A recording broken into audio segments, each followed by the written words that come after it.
How's it going, you guys? AZ Plyo 21 back again with our first fight card here in our UFC Reborn save here in WMMA 5, and it is Derrick Lewis versus Andrei Arlovski. Now, originally it was set up to be Derrick Lewis versus Marcin Tybura, but Tybura actually got injured during training, so we called in Arlovski just to see if we can get Derrick Lewis a win, add a little bit of something to his popularity. He's been on a little bit of a losing streak, has not been doing so hot. So hopefully Arlovski can act as a buffer here for us, and Derrick Lewis can get himself a victory, a much needed victory, and Arlovski gets himself a main event slot. Appreciate you guys, whether you're watching here on YouTube or whether you're watching live on Twitch. Links are down in the description below for my Twitch channel and all that other good stuff. Appreciate you guys as always. Let's take a look at what we've got cooking, because there has been some stuff that I've actually booked in that booking stream, and then a little bit off camera as well, and I'm just going to go ahead and go through it. I like to be booked 3 months in advance, so this is what we've got booked up so far. As you know, we got Lewis versus Arlovski. That's coming up right now. Our next episode is going to be UFC 289, Volkanovski versus Rodriguez. This is essentially International Fight Week, just a couple weeks early. Alexander Volkanovski versus Yair Rodriguez for the undisputed featherweight crown. Brandon Moreno versus Pantoja for the flyweight title. Nunes versus Aldana is supposed to be its own main event, but that is not going to fly with me. So I'm just bumping it up to International Fight Week. That's for the Bantamweight Championship. I had seen a really good point in the comment section regarding this fight, Shevchenko and Blanchfield. I'm still going to go through with the fight. One reason being it's a little bit too late to change it. And the second one being I really want Blanchfield to get popular, and if she were to beat Shevchenko, she would, you know, jump up in popularity. And also Shevchenko, I just need her to, you know, do better, I guess.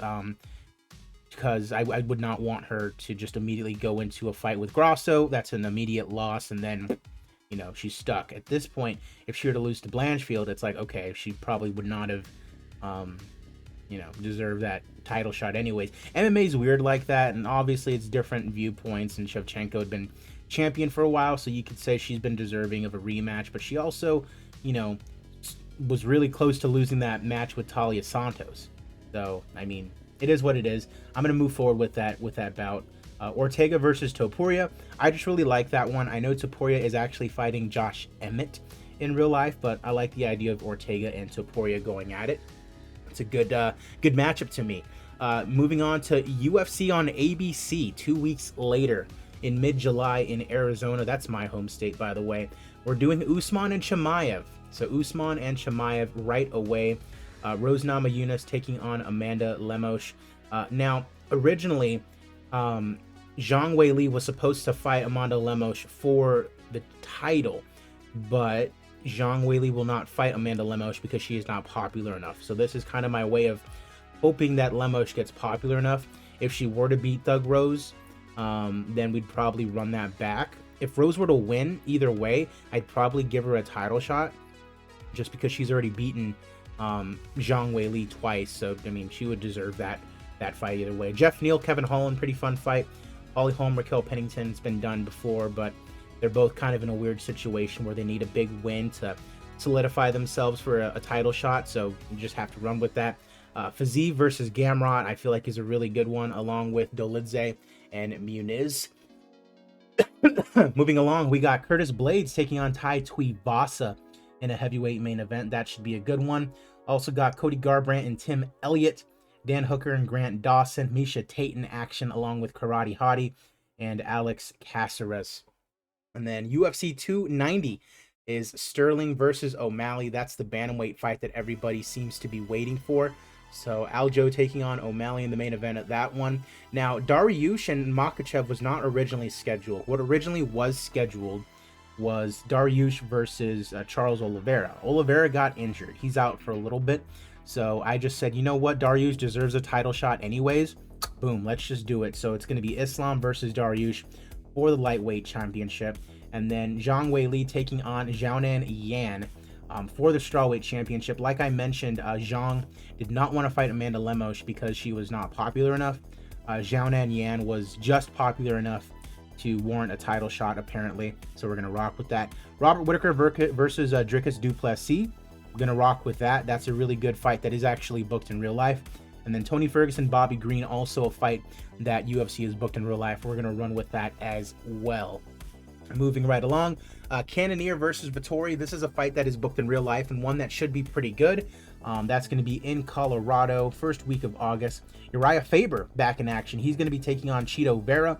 Edmund Shabazian, who we actually just saw take a pretty bad loss, taking on Eric Anders. Casey O'Neill taking on Meatball Molly McCann. Kai Kara France back in action along with Jessica Rose Clark. UFC on ABC in August is going to have Korean Zombie taking on Max Holloway. This is actually a pretty big card. We got Max Holloway versus Korean Zombie. Nick Diaz taking on Robbie Lawler. Did this fight not just happen? This fight just happened. Why did I book this? I may change that. I may change that because that fight literally just happened. Paddy Pimblett versus Joe Lozon. Paddy Pimblett, you know, super popular. Seeing if we can get him a little bit more popular with a big win over a UFC veteran. Kevin Lee taking on Kelvin Gastelum, welcoming Kelvin back to the welterweight division. Kevin Lee's return fight to the UFC. Jessica Andrade versus Joanne Wood. And then someone mentioned that they wanted to see this fight, Dominic Reyes versus Jimmy Crute. That should be a good one in the light heavyweight division. Moving on to UFC Fight Night, Volkov versus Spivak. A couple of really good heavyweight contenders in Volkov and Spivak. Chris Weidman also in action against Jack Hermanson. RDA taking on Clay Guida in the lightweight division. Dan Ige also in action. Drew Dober in action. And Brad Tavares taking on Abdul Razak Al Hassan. That's a pretty sneaky good card, if you ask me. Live from Connecticut, third week of August. And then week 4 of August, UFC 291, Jones versus Miocic. We are going to run it. Very, you know, it's iffy whether or not it's actually going to happen in real life. And if it was going to happen, it would probably be like November time. But we're going to run it New York, Madison Square Garden, essentially. Dustin Poirier versus Justin Gaethje. That's not going to main event its own pay-per-view. We're just going to run it in Madison Square Garden with the Jones-Miocic fight. Also, Alex Pereira, former middleweight champion, taking on Jan Blachowicz in the light heavyweight division. Wonderboy Thompson taking on Shavkat Rakhmonov. That should be a very interesting fight. And then Josh Emmett, we're going to run him actually against Arnold Allen. So that's what to look forward to in the coming episodes. Again, appreciate you guys. Hope that you enjoy it. Let me know what you guys think about the fights that are to come. Let me know what fights you guys would like to see other than these ones. Yeah, love to hear your guys' opinions. Let me know down in the comment section. But yeah, let's get to it. Our first fight card of this series, Derrick Lewis and Andrei Arlovski in the main event. Not the most exciting main event, but Derrick Lewis is always a pretty fun fight. Show taking place in Alabama. Let's get to it. We got in the prelims to start out, Gabriel Miranda taking on Jeka Saragye. That is in the 155 division, and we have Saragye with a TKO in round number 3. He moves to 14-3. He has no fight team. He moves to 1-1 in the UFC. Love to see it. Yanal Ashmouz taking on Anshul Jubli, also at 155. A couple of undefeated fighters actually going at it. 3 inches that Jubli has on Ashmouz, but he's not able to use it. Knockout in round number 1 as Ashmouz gets the victory and improves to 8-0.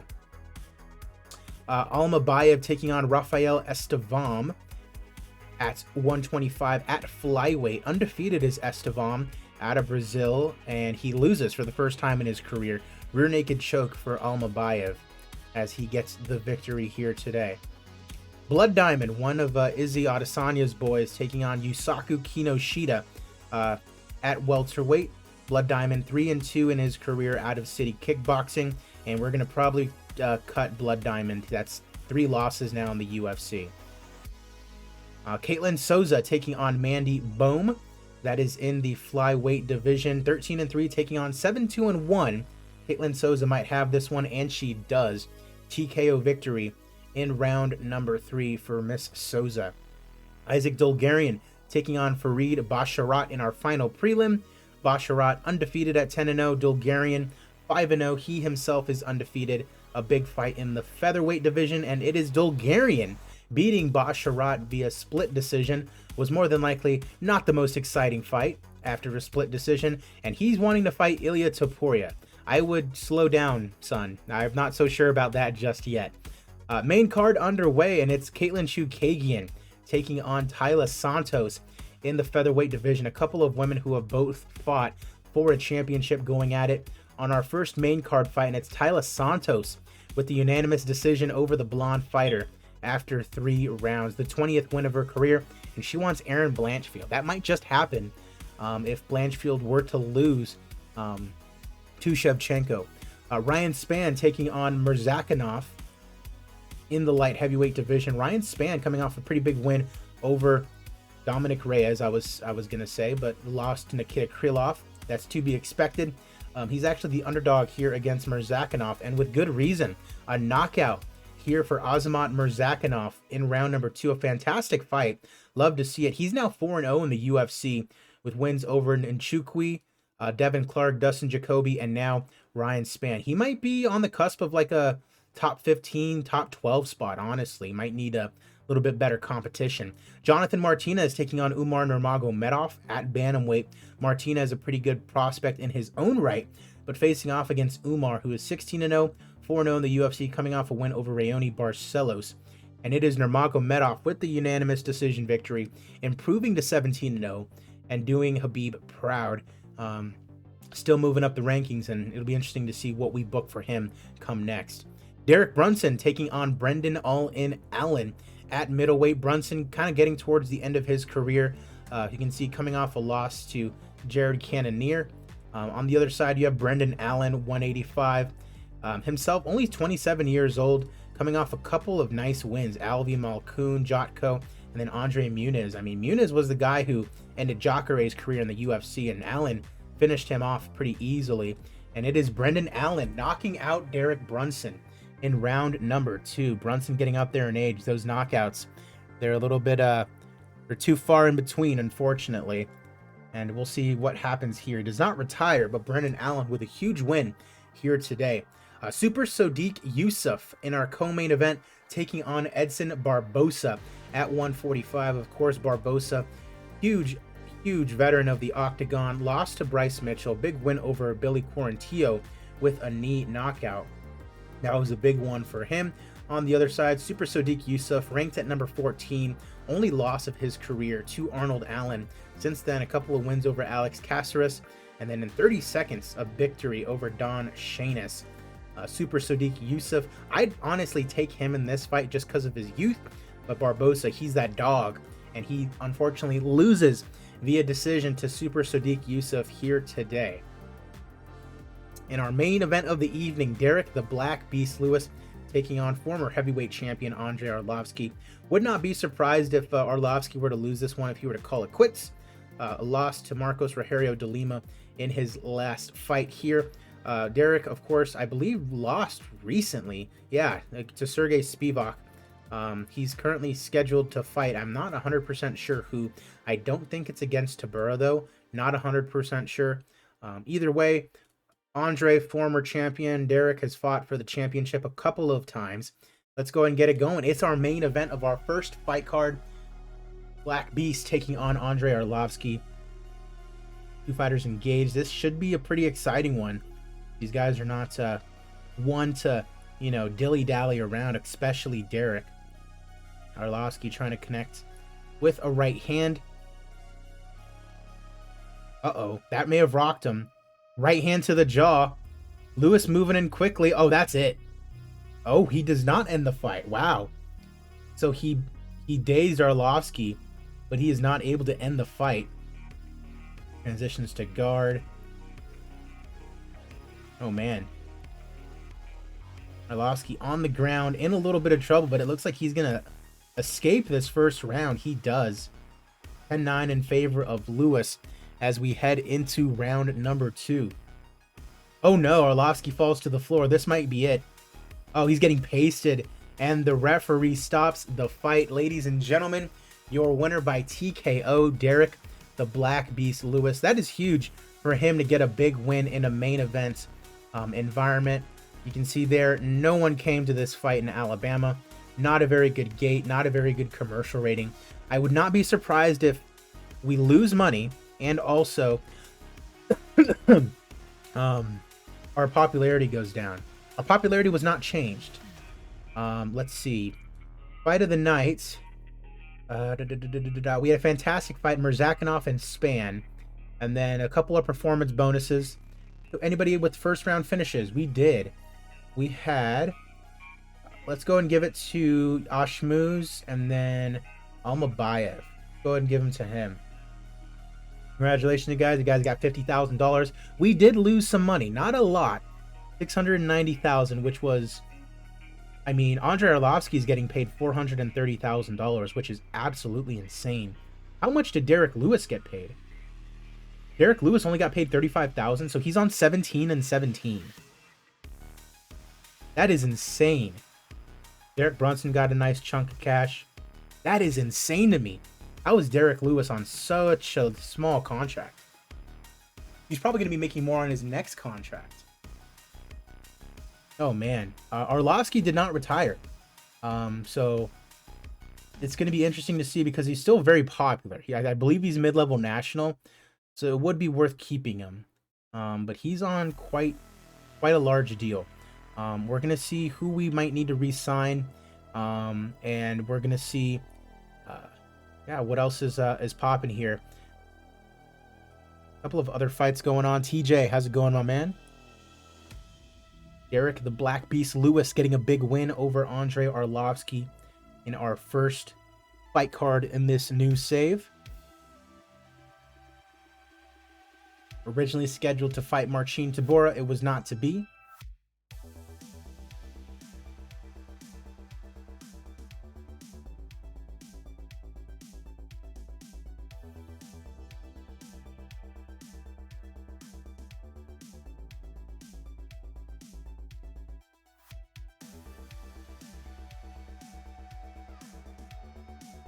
Again, our next fight card is going to be the pay-per-view, Volkanovski versus Yair Rodriguez. Swinging and banging, absolutely. That's all Derrick Lewis knows how to do, unfortunately. Win or lose.